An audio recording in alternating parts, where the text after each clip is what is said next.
और अपने घर को लोहे से मजबूत करो। प्लॉट कम खरीदो, मकान कम बनाओ, बिल्डिंग कम बनाओ, लेकिन अपने घर को मजबूत करो। क्योंकि नमस्कार, आपके साथ में हूं आकिल रजा। आप देख रहे हैं AR न्यूज इंडिया। एक बार फिर से यति नरसिंहानंद ने सिस्टम को चुनौती दे डाली है, प्रशासन को चुनौती दे डाली है। यानी उसको पता है, वो शायद ये समझता है कि प्रशासन जो है, सिस्टम जो है, उसका कोई कुछ नहीं बिगाड़ पाएगा। उसने फिर से ये कहा है, हिंदुओं खुद अपनी सुरक्षा करो। यानी ये जो पुलिस है, मिलिट्री है, फौज है, या नेता है, या जो सरकारें हैं, वो आपको बचाने, आपके बच्चों को बचाने नहीं आएंगी। आप सोचिएगा किस तरह का नफरती बयान उसने फिर से आकर दिया है, और सार्वजनिक तौर पर दिया है। वीडियो सोशल मीडिया पर वायरल है। सवाल यह है कि प्रशासन को डर किस बात का है?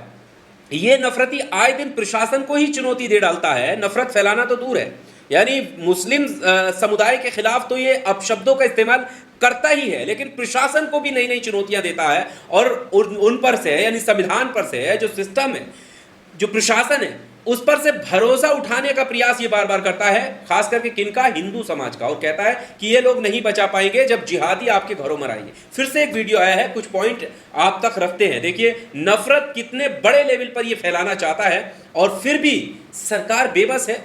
क्यों कार्रवाई नहीं होती? क्यों इसका घर बुलडोज नहीं किया जाता? क्यों इसको जो है जेल की सलाखों के पीछे नहीं डाला जाता? शुरुआत इसने जनसंख्या को लेकर की। देखिए अब आप समझ ही रहे होंगे कि जनसंख्या की बात की होगी तो जरूर इसने जनसंख्या नियंत्रण की बात की होगी। नहीं, जनसंख्या नियंत्रण की बात तो सिर्फ मुसलमानों के लिए करता है। जब भी दिल्ली में जंतर मंतर पर या अलग जगह पर प्रोटेस्ट हुए हैं तो जनसंख्या नियंत्रण को लेकर काफ़ी कुछ नफरत फैलाई गई है मुस्लिम समुदाय को लेकर कि चार बीबी 44 बच्चे, इस तरह के नारों के साथ और तादाद के साथ कि ये गजवाए हिंद करना चाहते हैं। इस तरह की भाषा का इस्तेमाल होता रहा है। लेकिन यहाँ पर इसने कहा है हिंदुओं के लिए। क्या कहा? इसने कहा है कि हिंदुओं पहले की गलती मत दोहराना, जो गलती दोहरा चुके हो। यानी एक बच्चे से काम नहीं चलने वाला, कम से कम 2 या 3 बेटे होने चाहिए और बेटियां होनी चाहिए। यानी ज्यादा बच्चों की सिफारिश इसने की है। सुनिएगा आप क्या कहा है। संदेश पर भैया एक है, जो गलती हमारी पीढ़ी ने करी, एक बेटा करके तुम उस गलती को मत करो। कम से कम 2-3 बेटे हो और बेटियां और हो, और अपने घर को लोहे से मजबूत करो। प्लॉट कम खरीदो, मकान कम बनाओ, बिल्डिंग कम बनाओ, लेकिन अपने घर को मजबूत करो। क्योंकि और सिर्फ इतना ही नहीं, देखिए जनसंख्या की बात तो अलग रही, इसके अलावा जो हमारे देश के युवाओं में ये जहर घोल रहा है, किस तरह से? लोहा खरीदने की बात। अब यहां पर देखिए, मैं ये बात नहीं समझा पाऊंगा, आप बाखूबी समझ सकते हैं कि ये कौन से लोहे की या किस चीज को खरीदने की बात कर रहा है। इसने कहा है कि मकान मत खरीदो, प्लॉट मत खरीदो, घर मत बनाओ, लेकिन लोहा खरीदो, लोहे से मजबूत रहो। क्योंकि जब जिहादी और अपशब्दों का इस्तेमाल कहा, वो मैं यहाँ पर आपके सामने नहीं कह सकता। यहाँ पर जो वीडियो आपके सामने हम रखेंगे, वहाँ पर भी हम उस शब्द को निकाल देंगे। और जिहादी शब्द का इस्तेमाल करते हुए कहा कि जब ये तुम्हारे घरों पर आएंगे तो कोई बचाने नहीं आएगा। सुनिएगा। कि एक दिन लाखों की तादाद में जिहादी, ये आदमखोर पागल तुम्हारे घर के सामने आएंगे, और तब तुम अपनी बहन बेटी को कैसे बचाओगे? बस। तो नफरत की कोई इंतहा नहीं है। खुले तौर पर क्या कुछ कहा जा रहा है ये आप खुद सुन सकते हैं। यहां पर बताना भी ठीक नहीं है किस तरह के शब्दों का इस्तेमाल किया है।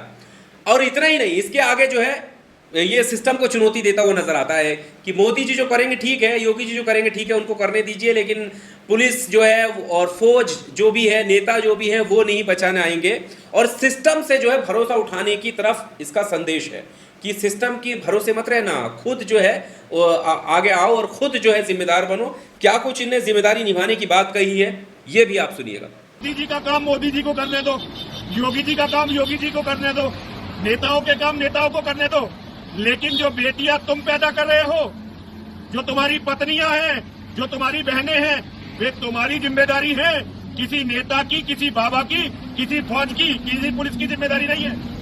उन्हें बचाने के लायक बनो। अब ये पूरा वीडियो लगभग आपने सुन लिया, और ऐसे नफरती माहौल में एक संदेश हमारी तरफ से भी कि इस तरह के नफरत फैलाने वाले, चाहे बाबा हो, मौलवी हो, पादरी हो, या क्रिश्चियन कम्युनिटी से हो, या फिर कहीं से भी हो, सिख कम्युनिटी से, कोई भी हो, अगर धर्म की आड़ में अगर आपको कोई गलत राय दे रहा है, अगर आपको सिस्टम, प्रशासन, ये सब कुछ इन पर भरोसा उठाने के लिए कह रहा है, संविधान से भरोसा दूर करने के लिए कह रहा है, तो वो आपके धर्म का भी दुश्मन है, आपके देश का भी दुश्मन है, आपकी जान का भी दुश्मन है। ये सीधे लफ्जों में आप समझ लीजिएगा।